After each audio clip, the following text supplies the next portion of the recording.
Picture floors streaked with blood, cells overrun by rats, hallways straight up flooded, and people getting beat down on the regular by officers. That's the everyday reality inside Alabama's state prisons. In this video, the focus is on 5 of the deadliest prisons in Alabama, breaking down exactly how bad things can get behind those walls. Holman Correctional Facility. People call this place the Slaughterhouse, the slaughter pen of the South, even the House of Pain, and for good reason. Holman Correctional Facility over in Atmore, Alabama is nowhere close to being a cushy country club. This joint got a rep as one of the deadliest, most chaotic prisons in the country. Violence, gang beefs, riots, they all pop off on the regular behind them walls. Ever since Holman opened its gates in 1969, it's been a powder keg waiting to blow. Thing is, it was only built to hold 581 inmates, but the state has been stuffing in more than double that at times. There are not enough bunks, not enough cells, and the place is already falling apart. Back on August 30th, 1975, the St. Petersburg Times, that's what they called the Tampa Bay Times back then, ran a headline screaming, "Court closes Alabama prison gates." 2 federal judges, William Brevard Hand and Frank M. Johnson Jr., straight up told Alabama to stop sending new bodies to Holman and a few other overcrowded prisons, saying the conditions were downright inhumane and dangerous as hell. Fast forward to October 2016, Connor Sheets from Al.com dropped a piece about how violence was still tearing Holman up. Just in the 2 weeks leading to that story, 1 inmate got stabbed in a 4-man brawl, and another died by suicide. That mess happened right after the Department of Justice kicked off an investigation into Alabama's prisons for all kinds of foul stuff. Violence, sexual abuse, overcrowding, you name it. A couple of weeks before that, another reporter, Christopher Harris, put out how 9 correctional officers didn't even bother showing up to work at Holman, saying the place was so wild they feared for their own lives. People who've seen Holman up close don't sugarcoat it. Pastor Kenneth Glasgow, who has been working with inmates there, told The Guardian, everybody at Holman got knives, said it was basically a bloodbath, with killings going down on the daily. New inmates get told straight up, grab a knife because everybody else already strapped. And that isn't just him talking. Lieutenant Kurt Stidham, who used to work in that nightmare, backed it up. He said nobody wins at Holman, it's just survival. That's exactly why they call it the Slaughterhouse. Stabbings on the regular, no let up. Then there's that heat. Down on the Gulf Coast, it'll hit 38 degrees easy. Holman ain't got no AC, just some big old fans spinning around doing nothing while people basically bake alive in there. Even visitors be about to pass out. And the kitchen, straight up sauna. People have been so desperate that they have been taping signs to the windows begging for help. Back in October 2019, the Alabama Department of Corrections put out numbers that'll blow your mind. They had over 21,000 inmates in prisons built for about 12,000. That's 170% capacity, like cramming 17 people in a house made for 10. In 2020, things got so bad, the state had to step in and shuffle around about 600 prisoners trying to ease the pressure. They even moved some lifers without parole into different dorms just to free up space. Even addict boss Jeff Dunn called it a Band-Aid on a bullet wound because Alabama's prison system was on life support. And on top of everything else, Holman got 170 death row cells and the state's execution chamber. That's where they put Kenneth Smith to death in January 2024 with nitrogen hypoxia. Reports said he was convulsing and shaking so bad it looked like torture. Most people stuck in Holman are doing long stretches for heavy-duty crimes, no parole in sight, and they know it. Truth is, even if the feds sent an army of agents to camp out down there 24/7, it wouldn't fix Holman. History shows that the minute those watchdogs leave, it's back to business as usual. Overcrowded, crumbling, filthy, the inmates packed up like sardines, surviving off food that wouldn't pass for dog scraps. When winter comes, the heat barely works. And when summer hits, the place turns into a boiling hellhole. Holman stays what it always been, a living nightmare, a modern-day house of pain, where hope dies slow and survival is the only law left standing. Julia Tutweiler Prison for Women. It was June 2008, deep in the night, and inside Julia Tutweiler Prison for Women in Alabama, things took a twisted turn. This wasn't about some guard abusing power. It was a nurse named James Sutton. He told an inmate, Felicia Dixon, to head to the showers, which was already suspicious because nobody usually showers at that hour. Then he had her sit on a bench, unzipped his pants right in her face, and demanded something crazy. When she hesitated, he pressured her, claiming she was wasting time, then pushed harder, saying she owed him for favors like food and phone use. Broken down and stuck, she finally gave in for about a minute, just long enough to survive the moment. Most women on the outside would have the right to refuse, no matter the circumstances. But behind bars, those rights almost don't exist. Dixon, trained to follow orders, probably felt like there was no other choice. According to her lawsuit, as a state prisoner, verbal commands alone controlled her every move. There was no real way to say no. And Tutweiler? It had been a nightmare for women for decades. Corrections officers had been accused of everything from sexual assault to beatings and harassment for at least 18 years, according to a still ongoing Justice Department investigation. At one point, more than a third of Tutweiler's staff were reported to have had sex with prisoners, which in Alabama is flat out illegal, no matter what. Women in Tutweiler sometimes had to trade their bodies for basic things like toilet paper or tampons. The place had been under a cloud of allegations since as far back as 1995. In 2007, the Bureau of Justice Statistics even named it the women's prison, with the highest rate of sexual assault in the country. By the time the Department of Justice rolled in for a 3-day investigation in 2014, the reports of abuse were off the charts, with many experts convinced the real numbers were even worse than what was reported. Built in 1942 for just over 400 prisoners, Tutweiler was stuffed with more than 900 women by 2014. Earlier lawsuits about overcrowding had forced them to ship about 300 inmates to a private facility in Louisiana. But within a decade, the numbers ballooned right back up. The DOJ's report from January 17, 2014, laid it all bare. Prisons are supposed to have safe, confidential ways for inmates to report abuse based on the Prison Rape Elimination Act of 2003, but Tutweiler was failing miserably. The system was so broken that even federal investigators believe most incidents went unrecorded, meaning the horrors were likely far worse than anyone realized. The details were stomach-turning. About 36% of staff were named by inmates as having had sex with prisoners. Officers would walk into the showers whenever they pleased, ignoring federal rules, just to watch women bathe. Some of them would even force inmates to stand naked, turning around slowly in front of them while they counted heads. One guard even got a woman pregnant in 2010. Verbal abuse was just as relentless. Officers called women everything from worthless to filthy, insulting them with words like stupid bitches and dope whores. One officer even told a woman to shut her cum catcher when she tried to talk back. Another laughed about an inmate's razor burn and encouraged others to mock her. Prison staff were straight up using sex as currency. They'd sneak in makeup, sugar, perfume, even tampons if the women put out. It wasn't just guards either. One instructor let inmates use his prison-issued laptop to type legal work in exchange for taking half-nude photos of them on a cell phone. Some officers even encouraged relationships between women, staging weird contests where inmates could win dinner dates with their girlfriends or helping run strip shows in the dorms. One officer even used his flashlight as a fake strobe light on New Year's Eve. The rot ran deep. Most of the women at Tutweiler came from broken homes and had already faced sexual violence long before prison. So being thrown into a place like that was like jumping out of one nightmare and straight into another. The DOJ found huge gaps in the prison's records. Incidents would sit pending forever with no investigation or punishment. Even with over 100 open allegations, many guards accused of repeated misconduct stayed on the job. And whenever an inmate tried to speak up, staff would threaten them, saying things would get easier if they stopped reporting abuse.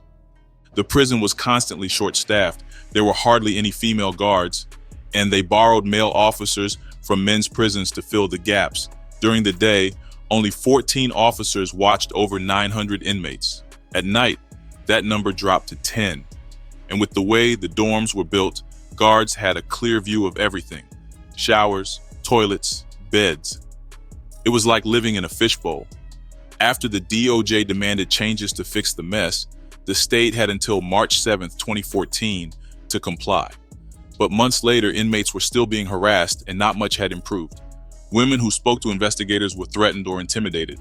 The warden eventually left but was never really held accountable. They just got reassigned and quietly retired with full benefits.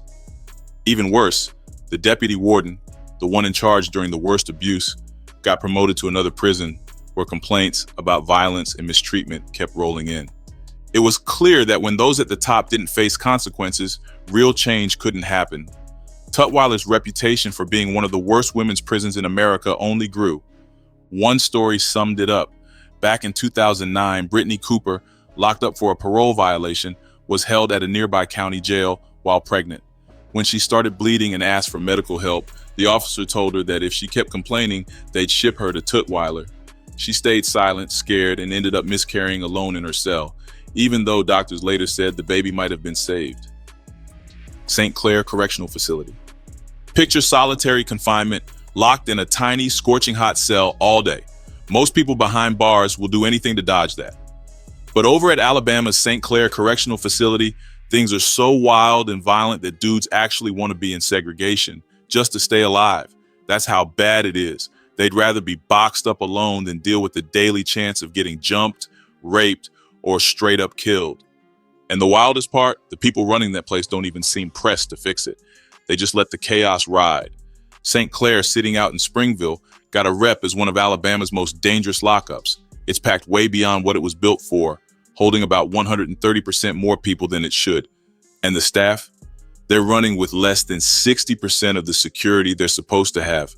Even the commissioner, Jeff Dunn, kept it real and admitted the place is crawling with high-risk inmates and barely under control. Basically, the prison was running itself. Officers would vanish for hours at a time, leaving the blocks wide open, and when they did show up, nobody respected them. Some inmates, even beat up and bleeding, would beg for help, but they might as well have been talking to a wall. That neglect lit a match under everything.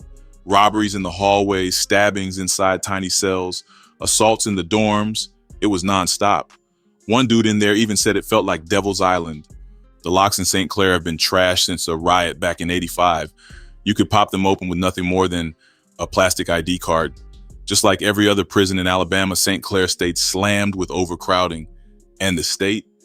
They barely spent money on prisoners to begin with. Healthcare was a mess too. A lawsuit from the Southern Poverty Law Center laid it out, calling it straight up disgusting. They said staff actually handed out razor blades to suicidal inmates and even put sick prisoners on do not resuscitate orders without telling them. Things really started sliding downhill around 2010 after Warden Wise got moved out. Wise had tried to bring some respect back to the joint, letting in church people, anti-violence programs, even handing out outside food for rewards. He'd say these were human beings, not houseplants. But after Carter Davenport took over, all that got shut down. Fewer programs, fewer volunteers, fewer rewards. Officers stopped showing up on the blocks, and prisoners were left to fend for themselves. One inmate said that before, if you had beef, you could ask for a bed move. But under Davenport, it was basically grab a knife or else. By then, half the inmates, maybe even more, were strapped with homemade blades. Knives were as common as cigarettes, and people even carved them out of fan blades, turning them into ghetto machetes. But even a knife didn't mean you were safe, because gangs offered better protection. That's why so many dudes tried to get to segregation, even though it was hot, nasty, and cramped. It was the only place to dodge the danger. Some guys were so desperate they ended up sleeping in office waiting rooms or even outside cages in the winter if there wasn't enough room in the seg unit. But even there, safety wasn't guaranteed.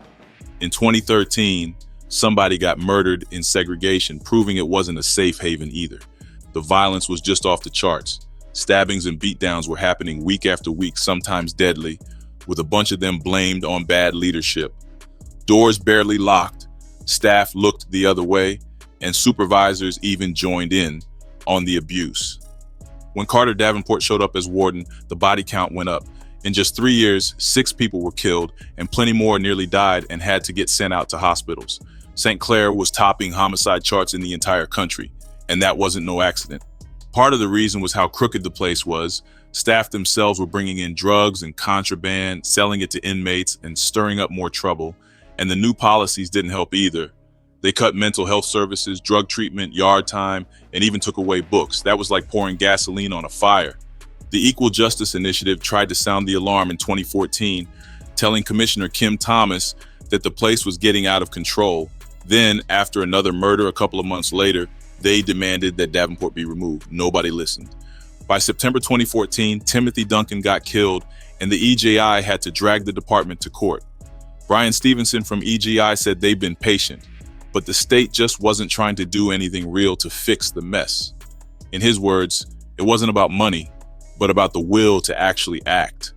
Then in 2015, things exploded again when an officer got attacked during breakfast. Hours later, about 30 inmates went wild, refusing to lock down and swinging on the response team with homemade weapons. Broomsticks, belts with locks, anything they could get. 15 inmates ended up hurt, 3 of them so bad they had to be sent out to the hospital.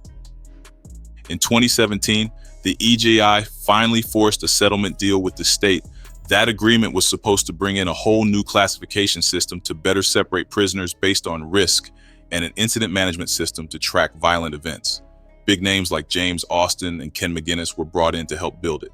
They promised to fix the broken cell locks, add cameras, create safer housing, and even set up a transition program for dudes leaving SEG. But by 2019, St. Clair was somehow even deadlier than before. 4 inmates got stabbed to death in just 7 months, and the EJI called them out again for breaking their promises. The Department of Corrections tried to save face, saying they were committed to turning things around and even pushing for better pay to hire more staff. They bragged about a contraband raid that turned up 167 weapons. But when you looked at the numbers, the place was still ridiculously understaffed, with more empty positions than officers on the floor. William Donaldson Correctional Facility. Since the start of 2024, William Donaldson Correctional Facility has been turning into a straight-up death trap, with 13 men dying behind those walls, 5 more than by this time last year. It got people on the outside asking what the hell is really going on in there. Families have been sounding the alarm for months, telling anybody who'd listen about the filthy conditions, the violence, and how terrified they are that their loved ones won't make it out alive. One grieving father put it best, saying he never thought a prison sentence would basically be turned into a death sentence by the Alabama Department of Corrections. The fear is real. At a meeting in the state capitol, one mother broke down crying, calling the place a haven for murderers, drug dealers, and extortionists who keep getting protected, while families on the outside are left to watch their loved ones suffer. Another mother told lawmakers that just because a person loses their freedom doesn't mean they lose their humanity or their right to live. It's not just the families shouting for change. Voices are crying out from the inside too. CBS 42 even got hold of a video showing one inmate stabbing another at Donaldson. It's become so common, people barely flinch anymore. Donaldson is a level 5 max security joint, supposedly meant to hold the most dangerous inmates. But to hear people talk, it's really just chaos behind bars. Carla Tennelly knows that chaos too well. Her son, Jerry Whitten, ended up in Donaldson after a life without parole sentence on repeat drug charges.